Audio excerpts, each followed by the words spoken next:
Moini Yella Namkelekile Kui YouTube channel Yum. Thank you for coming back, watching my videos. As promised, like I did a spend the day with me where I was just talking about our white wedding. Today I'm going to do the same, but I'm going to talk about the traditional wedding. So expect some behind the scenes footage as well as some footage of the actual event. And if you maybe follow me on here and not on TikTok and Instagram, please go find me on those platforms as well. I'm the city Makoti everywhere. Okay, let's get into it. Sorry.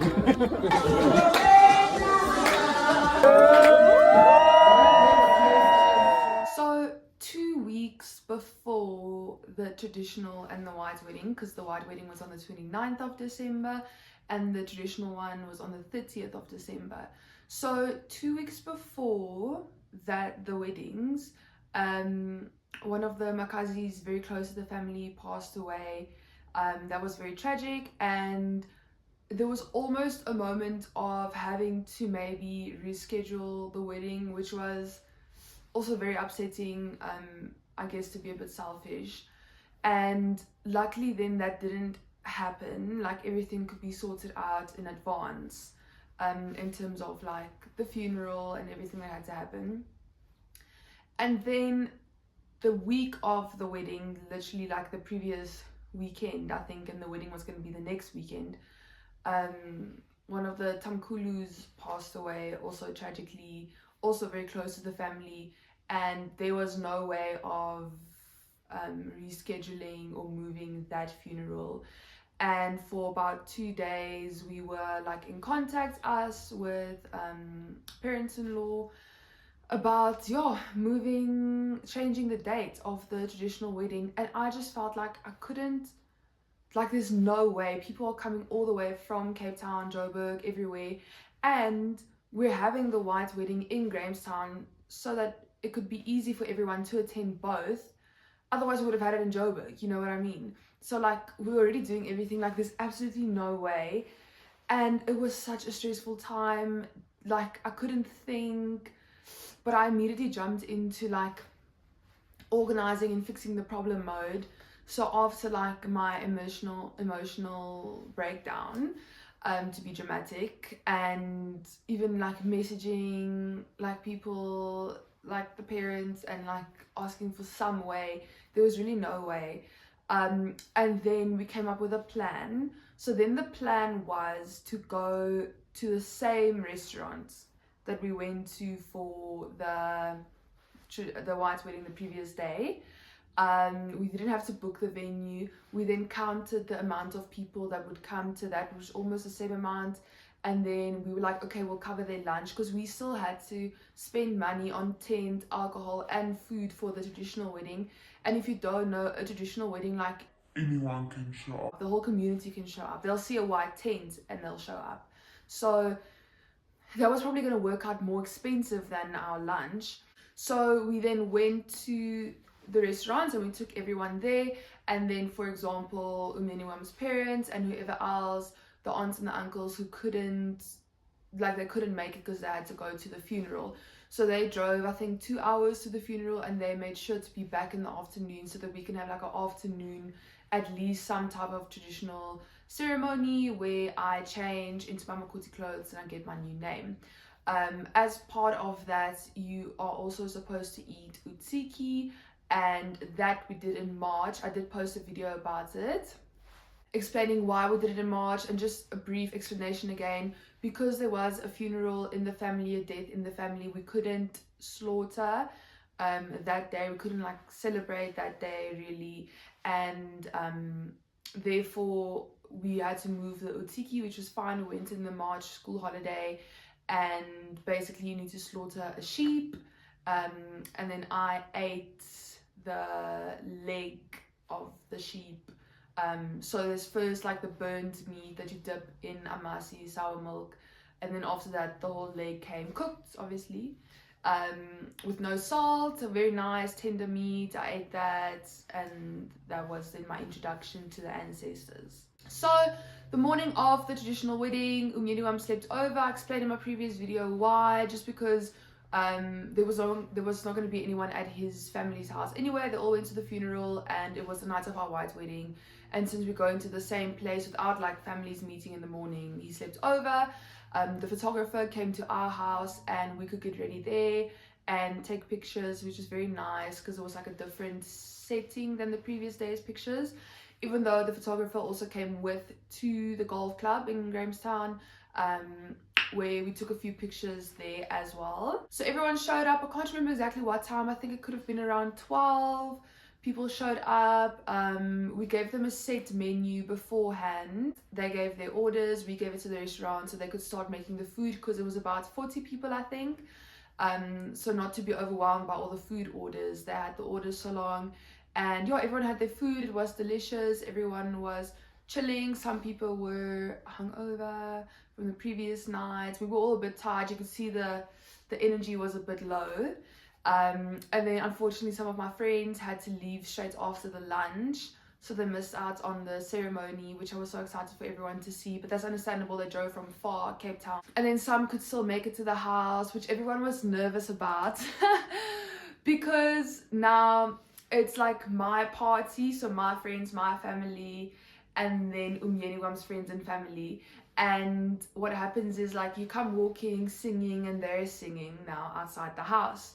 So on my side, I had like one friend, I think, who knew the songs, and everyone was just nervous and laughing about it. And then like my mother and sister, like they were still putting on their duks only at the house, not at the restaurants already.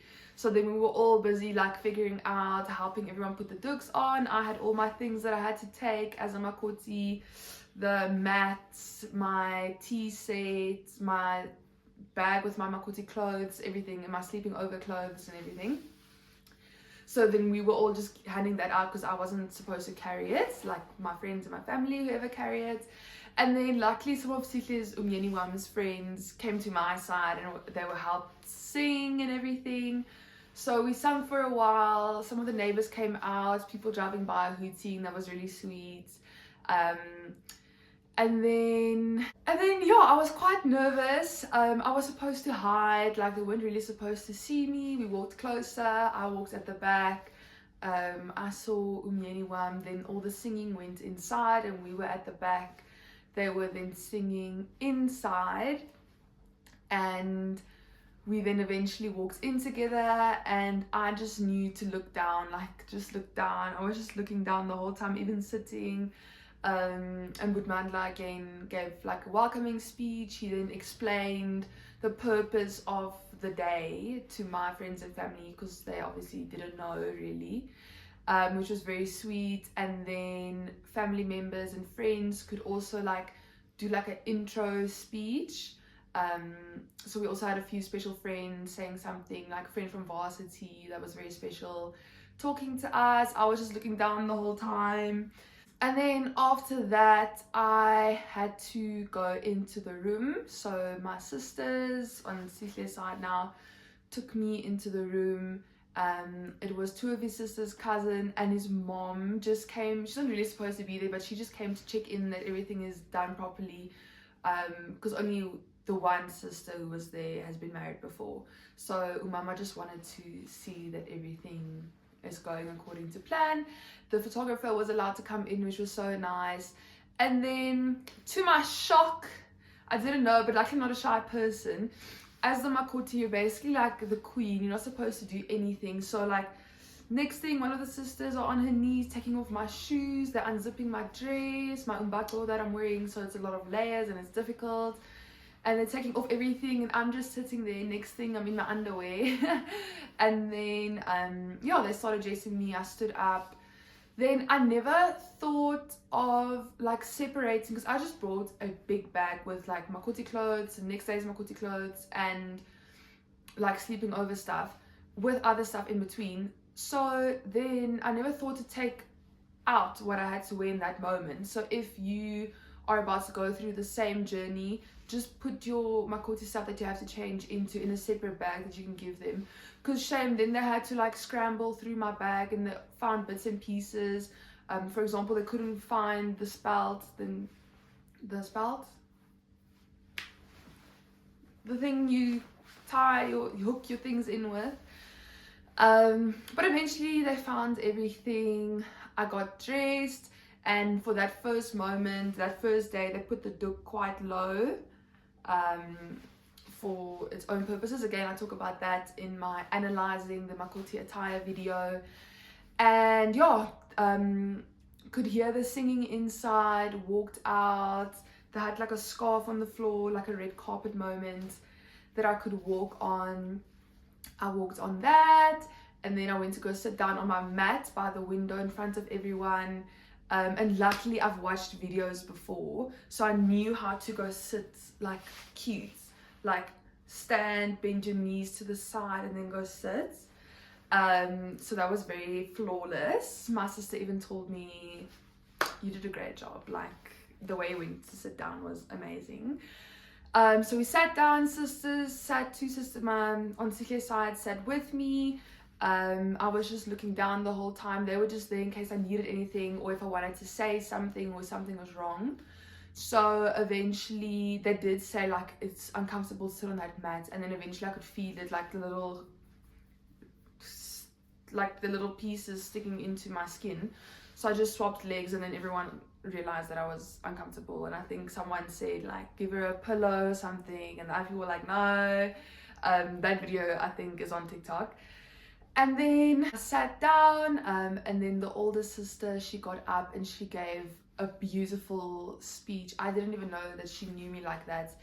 And she was like talking about me, telling the people about me, and what I mean to the family. And then she introduced me now with my new name, Kungentando, which is such a nice name. I'm so happy with it. I like Kung. Anyone calls me Kungi Wungi. But yeah, anyway, that's just cute. And she was like even crying. It was so special. Like that moment felt so real and special to be part of like my new family now. And I think by then people were getting like emotional, just because she was also getting emotional. And after that, but my because he was like the MC, he came back up.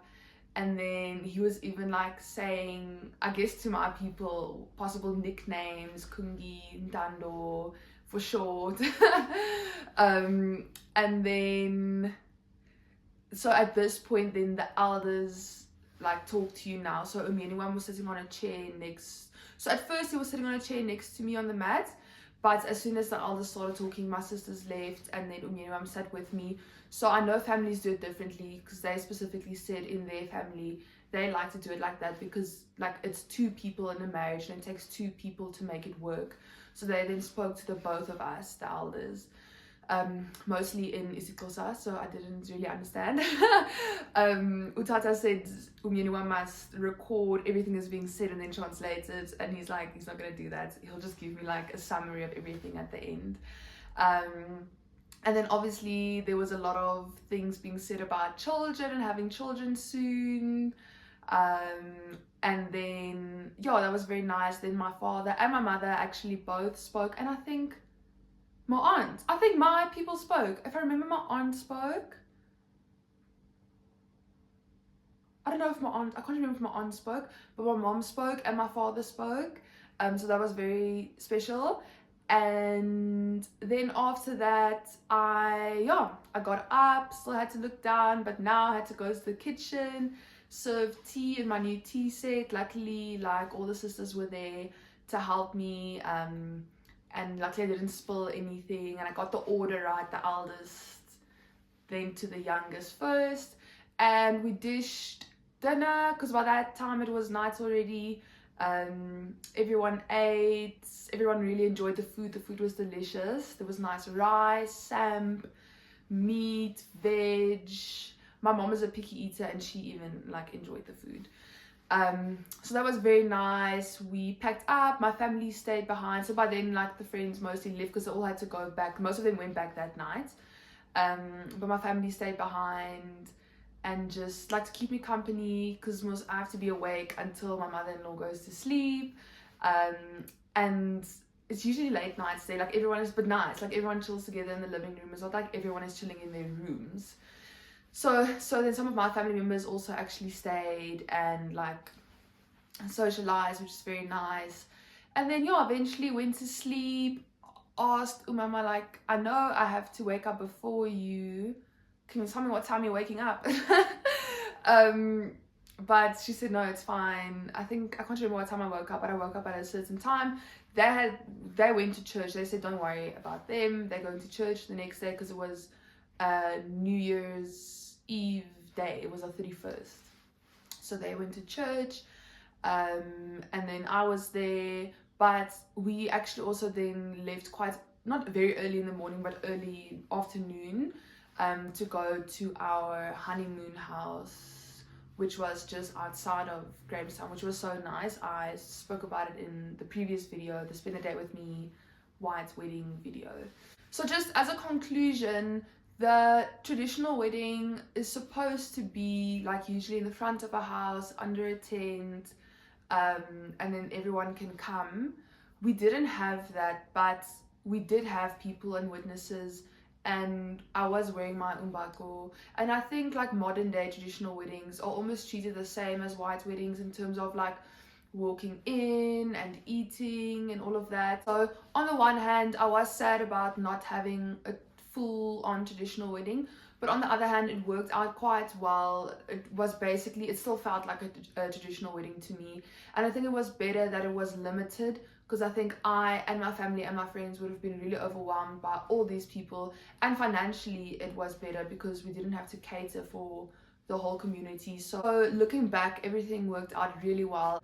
And like I said in my video, the white wedding video, I look back at the videos now and I'm so grateful and so happy for the way it turned out, and I'm just so grateful for the people who came, and it's really something that I will always remember forever. The photos came out beautifully, and I am just ndiyavuya kakhulu about it.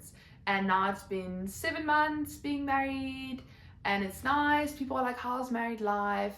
And because we lived together before and we've been together for 6 years and 2 months, it didn't change much, but there is a sense of like security and like seriousness with it that I enjoy. But otherwise it's actually just the same. I think if you're in a relationship and like both people are committed and they're open and transparent about their intentions, then that's already like good.